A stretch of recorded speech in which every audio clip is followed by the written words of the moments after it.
I understood what was happening as I watched my sister's in-laws' house from far away. When I realized the truth, I was shocked. I wondered about the intentions of my sister's husband and his family towards her all this time. How many times had they tricked my sister with a straight face? It was unforgivable. No matter what, I was determined to make them pay. My name is Sally, and I'm 45 years old. When I tried to wear my funeral clothes again after a long time, I couldn't zip up the dress around my stomach. At first, I thought my body hadn't changed much, but it was obvious I'd gained some belly fat. The last time I wore this dress was when I was 30. My sister Jane, who had a weak heart since she was young, sadly passed away at 27 due to worsening pneumonia that led to heart failure. It's strange that I was the only one who spoke with Jane before she passed away. I happened to visit her in the hospital that day. Jane probably had many plans since she was only in her second year of marriage. She likely never thought she'd leave this world so soon. When I remember her smile as she talked about wanting to stroll under the autumn leaves after leaving the hospital, it breaks my heart. On the day of Jane's funeral, when I couldn't come to terms with her tragic death, something happened. Just before the ceremony started, I went to the restroom. There I saw Jane's husband Bob talking on the phone in the nearby lounge. Yeah, once the funeral is done and Christmas rolls around, things should settle down a bit. Yeah, you're right. No, we should keep a low profile until the memorial mass about a year later. I don't usually listen in on people's phone calls, but this time I couldn't help but be curious about what they were saying. What does he mean by keep a low profile until the memorial mass about a year later? The deceased, he must mean Jane, right? The way Bob is talking, it doesn't sound like he's talking to a colleague. All of Jane's family is here at the ceremony. Who could he be talking to? Sorry for keeping you waiting. Yeah, I get it. No, the kid's fine. They don't suspect a thing. Neither my wife nor anyone in her family has noticed I have a child. Just stay home and relax. What? I was shocked. Did he just say he has a child? For the record, Jane and Bob didn't have any children. They decided not to because it was uncertain if Jane's body could handle childbirth. They were both in their first marriages, and we never heard anything about Bob having a child. What's happening? Honestly, Bob's strange conversation left me confused and overwhelmed with thoughts. But suddenly, I remembered the words Jane desperately tried to tell me just before she went into surgery. There's a child at home. After Jane lost consciousness and passed away a few days later without waking up, I never got to hear the rest of what she wanted to say. I was the only one who heard those words. The shock of losing Jane was so huge that I didn't have time to think about what she meant. But when I connected Jane's words about home with what Bob said about stay at home in their old house, which Sally wouldn't call their parents' house, just home. But there were no children in our family home either. After a bit of thinking, it hit me all of a sudden. Could it be that the child Bob was talking about on the phone is living at Bob's parents' house? When that idea came to mind, I couldn't sit still. If that were true, I don't think I could forgive Bob. After paying my respects at Jane's memorial service, I was eager to test my theory. I left the funeral home right away and went straight to Bob's parents' house. It's within walking distance from Jane and Bob's place. Bob is an only child, and his parents are getting older, so they decided to live close by. Jane had worries about living so close to her in-laws, wondering if she could get along with them better. But in reality, they hardly ever went back there and had very little family interaction. Maybe that's why even at Jane's funeral, Bob's parents didn't seem too upset about what happened. Instead, they seemed more interested in playing with their phones, which I found kind of strange. Well, I guess this is what happens when the relationship with in-laws is so distant. At least they could pretend to be more sympathetic at a time like this. Remembering how Bob's parents behaved, I finally reached Bob's parents' house. I hesitated to ring the doorbell. Everyone should be at Jane's funeral, so there shouldn't be anyone home. But what if someone did answer the door? What would I say? I still didn't have any proof of Bob's wrongdoing, and I wasn't confident about confronting someone without evidence. As I thought about this, I went around to the back of the house and peeked inside through a window that wasn't closed. I could see the whole room. Could someone really be in there? Just as my heart skipped a beat. Hey, stop moving. Look, stay still. Yeah. A child ran out into the yard, followed by a woman I didn't recognize. I instinctively hid and watched them from the shadows. The child looked a lot like Bob, with wobbly steps indicating he'd just started walking a few months ago. The woman seemed to be around Bob's age, and her eyes resembled the child's, making me certain she was the mother. Oh God, did Bob really cheat on my sister? When did this betrayal start? When did Jane find out? Even though my suspicions seemed to fit together perfectly, I had so many questions and didn't feel any better. Instead, tears started to well up. I'll never forgive him. I promised myself to make him pay for what he did to my sister. Later, I went back to the funeral home and attended Jane's burial in the churchyard. Even though everyone thought I left halfway through, when I explained that I couldn't handle the shock of losing Jane, they seemed to understand. I highly doubt anyone would suspect I went to Bob's house, but I was relieved that my sister's in-laws didn't seem to notice anything strange at all. The next day, I made up my mind to ask for a private investigation on Bob from the only detective agency in town. To my surprise, it was run by Jane's friend Layla, whom I remembered from the funeral. Layla told me that Jane had also asked for an investigation on her husband. After she requested the investigation, Jane got sick and passed away. Even though I have to keep things confidential, I think Jane would have wanted you to know, Layla said. With that, Layla shared the details and findings of the investigation Jane had requested. Once, even though they were engaged, Jane and Bob almost broke up. Bob got cold feet just 6 months before their wedding, saying he wasn't sure he could protect Jane, who had a weak heart, and he wanted some space. After a lot of thinking, Jane agreed and decided to distance herself from Bob. However, about 2 months later, Bob apologized and said he wanted to marry Jane after all, so they patched things up and went ahead with the wedding. After that, Bob worked really hard, even on his days off, because he wanted to buy Jane a house in the future. Jane talked about their relationship like everything was fine, like she was proud of it, so I thought they were okay. But I was wrong, Layla explained. In reality, right after getting engaged to Jane, Bob started having an affair with his childhood friend Nancy. They had dated before but broke up over a small disagreement. Even though Bob met Jane and got engaged, he still had feelings for Nancy. When Nancy reached out to him, those old feelings came back. To make matters worse, Bob's excuse about getting cold feet was a lie. Around the same time, Nancy got pregnant, and Bob was torn about whether to leave Jane and marry her. He even talked about it with some friends, but Nancy was firm in her decision. "If you stay with me, I won't ask you to marry me. But I'm going to have this baby," Nancy told Bob. Bob didn't want to break up with Nancy, but he also didn't want to tell his wife Jane about the baby. At the same time, he couldn't ignore a child he might have with someone he cared about. He didn't want Nancy to have the baby, but she was determined to keep it. Eventually, Bob opened up to his parents about the situation, only for them to say, "This will be our first grandchild, so let her have the baby." Bob's parents had always preferred Nancy as his partner since they knew her well from childhood. Plus, they didn't seem to like Jane much because she was frail and might not give them a grandchild, which they often complained about to others. Fortunately, Jane is frail, and she won't last long. Once she's gone, acknowledge the child and marry Nancy, Bob's parents proposed, and Nancy agreed. Though it was a twisted plan, it appealed to Bob. If his parents say so, then it must be okay, he thought. So it was decided that Nancy would have the child.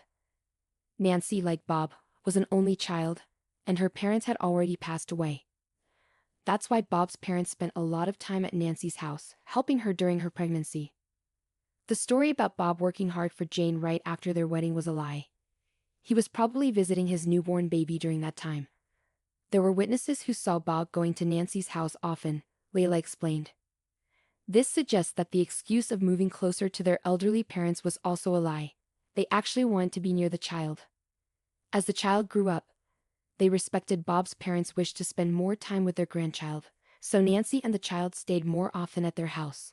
With various excuses, they kept Jane away from her in-laws, and eventually, they stopped going home altogether. It's enraging how they're endorsing infidelity as a family, Layla concluded. Just a month ago, my sister found out about Bob's cheating. She was feeling sick and left work early, probably not realizing that Jane was home. Bob, who hardly ever texted or called when Jane was around, came home earlier than usual that day and apparently made a call somewhere. "I got off work early. Can I come over now?" "My wife? She's at work. I don't think she'll find out. She seems to be getting sick a lot lately and might go to sleep early. If I say I'm working late, I think I can stay longer with you," Bob said. "Yeah, I also want to live with Nancy and the kids soon. Every time she says she's not feeling well.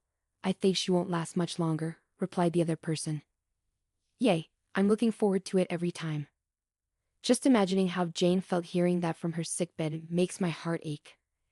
This incident made Jane aware of Bob's cheating, and she seemed to have hired a private investigator who happened to be her friend Layla.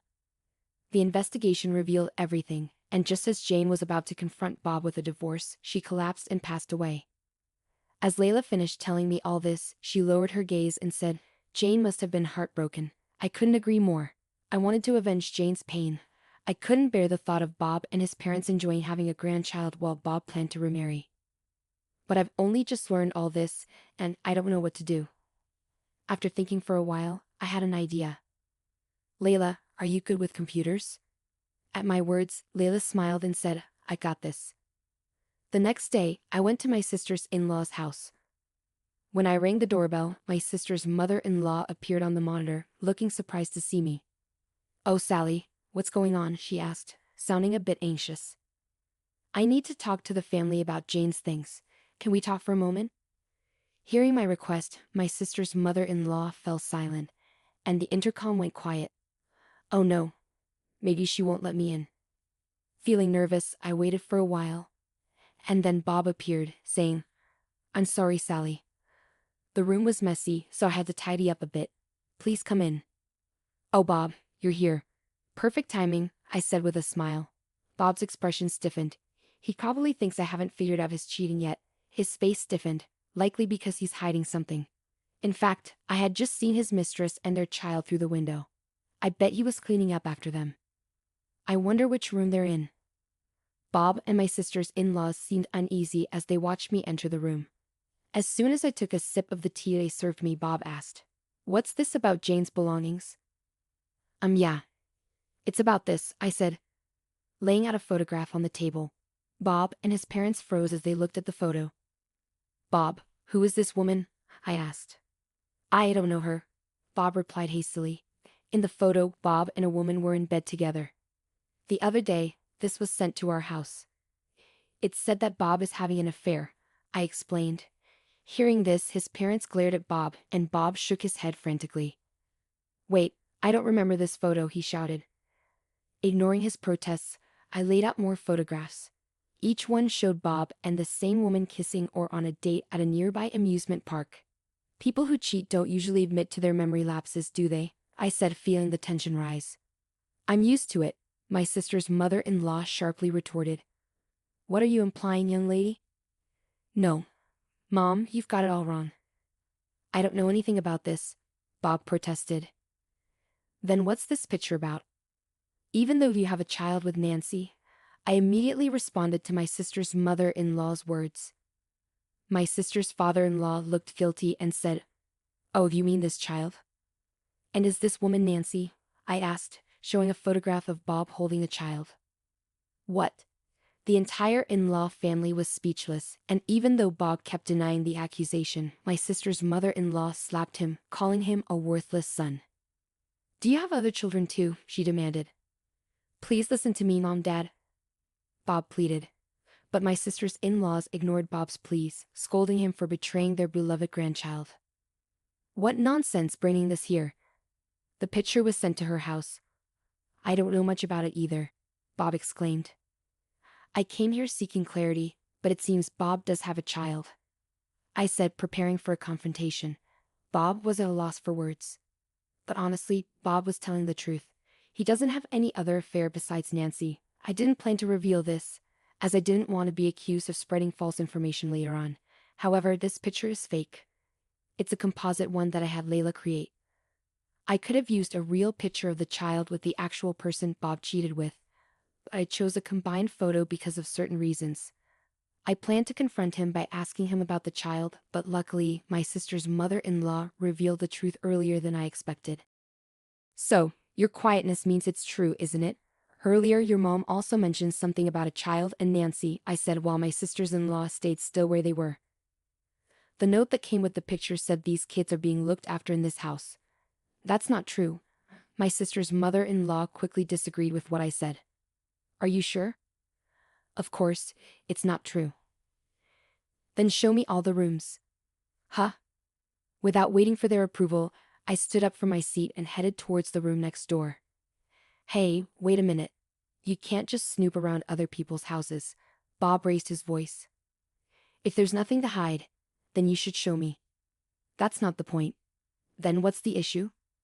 Well, without waiting for Bob's response, I ignored the attempts of my sister's in-laws to stop me and peeked into the next room. She's not here, I concluded, and then I went upstairs to the second floor.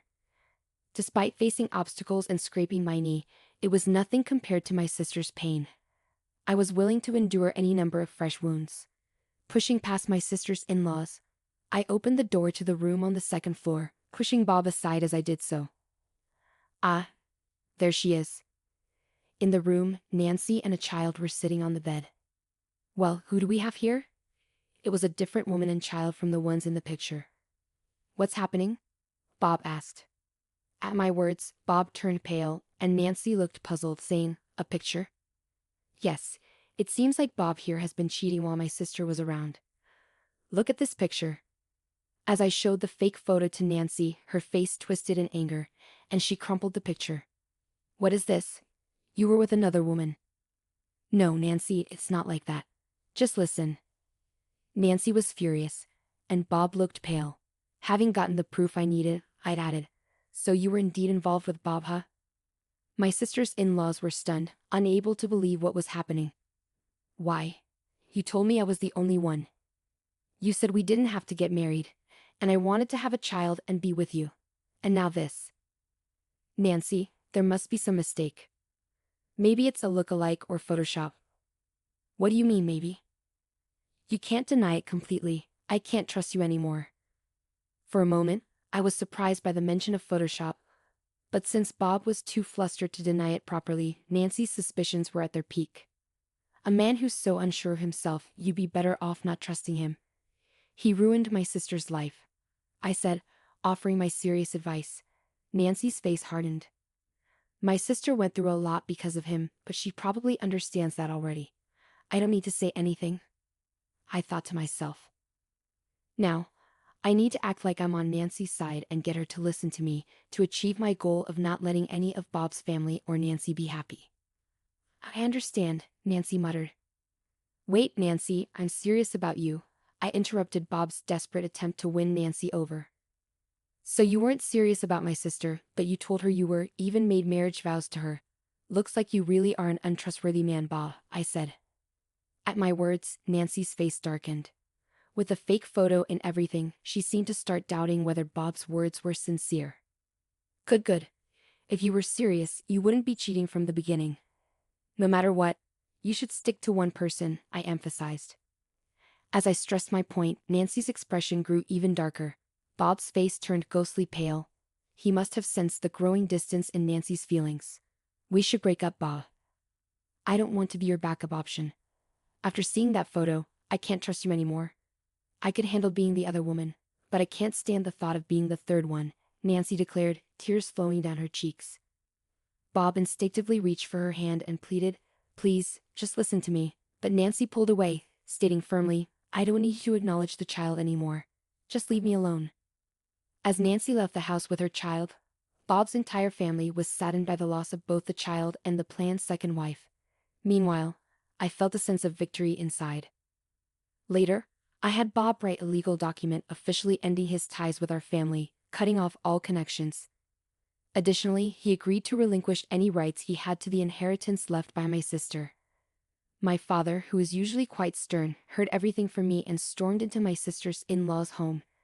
They were shocked by his sudden appearance and seemed to agree to renounce any claim to the inheritance, wanting to sever ties with our family completely. Well, even though we call it my sister's inheritance, it wasn't much. But it's a relief that not a single cent of her assets went to him, I thought. On the day I brought the photos to Bob's house, it seems one of the windows was open. As a result, our argument and conversation could be heard clearly outside, along with revelations from Nancy's friend who lived nearby. Everything that happened in Bob's house was exposed to the entire neighborhood. As a result, rumors spread that Bob's house was cursed, and he decided to quit his job and leave town with his parents.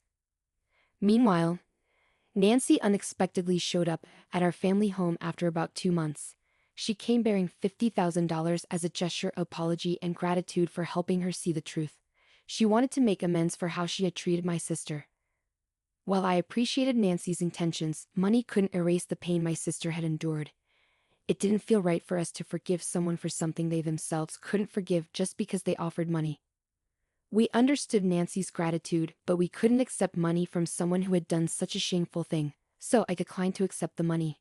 Instead, we suggested that it be donated to a nearby children's home where my sister used to work.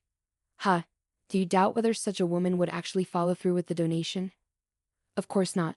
I went with her to ensure the donation was made properly, so you can trust that it happened. If the money is used for that purpose, I believe my sister would be happy. I hope the children who have their whole lives ahead of them can find happiness, even on behalf of my sister. As for myself, it's hard to admit, but I struggled with the loss of my sister for a while, even experiencing mental health challenges. There was a time when it was so tough that I had to leave my job. But I've been gradually recovering, and now I work at Layla's detective agency. Leela and I became very close after that incident. I think it's because we were both comrades who had lost something important in such a tragic way. We found common ground. Although I didn't have a positive view of marriage because of what happened to my sister after being with my partner for 4 years, we got married last year. The experience of losing my sister during the COVID-19 pandemic made me realize that I never know when I might lose the chance to be with my loved ones. So I decided to get married. I want to cherish every moment with those I care about, without any regrets. Just watch me, Jane. I promise to live a long, fulfilling life for both of us.